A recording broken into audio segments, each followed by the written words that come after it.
What a weekend in European football. Seriously, we saw three of the biggest clubs in the world go through completely different experiences.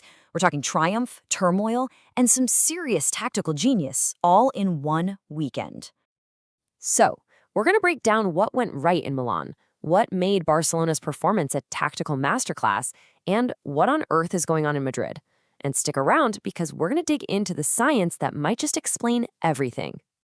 All right, so here's the game plan. We'll kick things off with that incredible Milan derby. Then we'll jump over to Spain to check in on Barcelona's triumphant return home and the absolute chaos brewing at Real Madrid. And finally, we'll tie it all together with some really cool analysis on what makes a defense click. Okay, let's dive right in with the Derby della Madonnina in Milan. I mean, this was a classic nail-biter, a really tight game that, when you boil it all down, was decided by the two guys with the gloves on. You know, the whole story of this match is right here in this table. It's just such a stark contrast. In AC Milan's 1-0 win, their keeper, Mike Maignan, was an absolute wall. A 9 out of 10, man of the match, just incredible. And on the other side, a tough day at the office for Inter's Jan Sommer, who got a 5 and was caught out for the goal. It's not often you see a game swing so heavily on the goalkeepers, but this was it. Now, to really understand how huge Milan's win was, look at this number, 20. That's how many shots Inter took. They just bombarded Milan's goal all game. They had all the possession. They created chance after chance, but they just couldn't get through. And on the flip side, AC Milan had just 7. 7 total shots. Talk about efficiency, right? It just goes to show you, it's not always about how many shots you take. It's about making them count. So yeah, you add it all up, and this was a defensive victory in every sense of the word. Maignan was the undisputed hero, especially with that massive penalty save. And just look at the touches in the box. Inter had 46, Milan had just 16. As soon as Milan got that goal, they put up a defensive wall, and that was that. A true masterclass. All right, let's head over to Spain now because the story unfolding there was a whole lot different. We're talking about Barcelona, who were finally back in their home stadium, and boy, did they put on a show. Can you imagine 2.5 years away? That's how long it had been. The Camp Nou was absolutely buzzing, and the team completely delivered on that energy.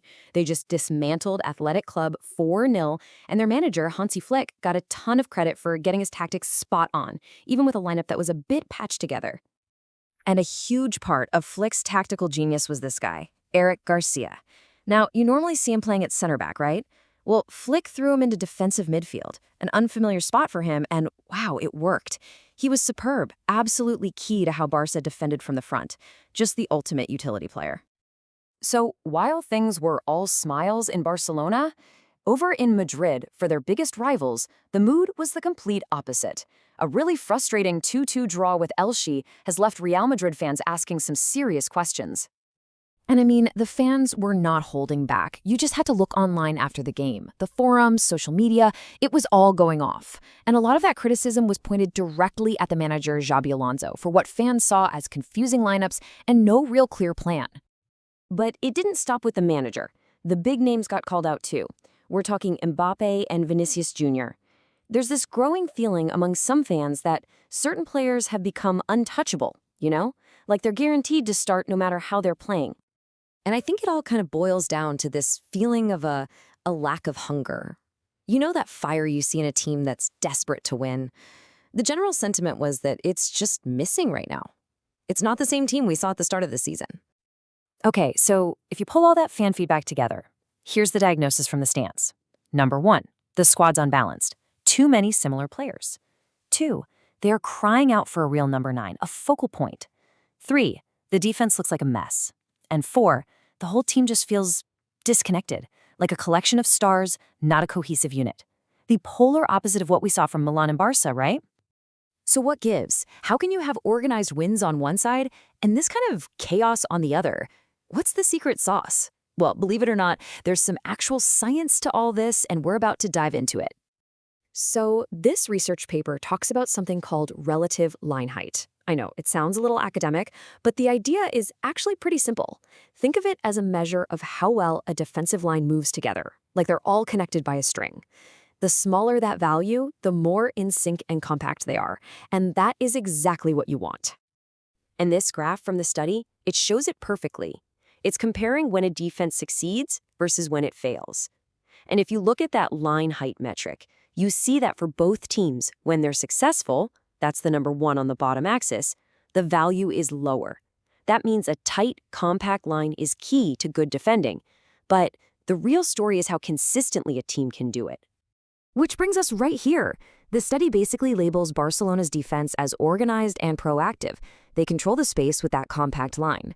Real Madrid, on the other hand, are more adaptive and reactive, which makes them way less consistent. Does that sound familiar? I mean, it's a perfect description of the weekend's games, isn't it? Organization won, while inconsistency led to chaos. Okay, so let's put all the pieces of the puzzle together now. We'll connect what we saw on the field with the science behind why some defenses win and others, well, they lose. The researchers even mapped out the most dangerous areas on the field. You can see them all highlighted here. And what they figured out is that great defending isn't about one player making a heroic tackle. No, it's about the entire unit working together to control these critical zones and deny the opposition space where it matters most. So, what's the big takeaway from all of this? Look, we all love the superstar forwards and the dazzling attacks. That's what sells the tickets. But when you look at what happened this weekend, and then you look at the data, the message is crystal clear. A disciplined, coordinated, organized defense, that's what wins your championships.